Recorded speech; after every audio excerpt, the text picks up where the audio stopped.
Hello' গাইছ, এয়া আহি আছোঁ মাহঁতৰ ঘৰলৈ। মাহঁতৰ ঘৰৰ পৰা যাম বেংকলৈ, যিহেতু 10,000 চেক পালোঁ, তো জমা দিবলৈ যাম। আৰু এটা আপোনালোকক বস্তু দেখুৱাম, চাব হা, কি ধুনীয়া লাগিছে দেখিবলৈ।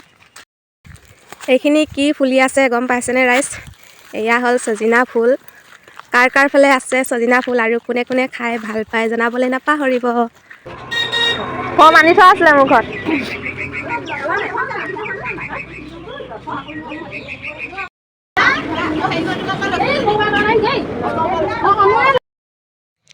আজি ইয়াত বেংকত মানুহ বহুত ভিৰ হৈছিলে। তাৰপাছত বেংকৰ পৰা আহিলোঁ দাদা ওচৰলৈ, এয়া মাংস অকণমান নিবলৈ।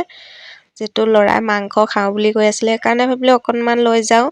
এয়া বেংকত মানুহ ইমানেই ভিৰ হৈছে, মানে ফৰ্ম জমা দিবলৈ, চেক জমা দিবলৈ।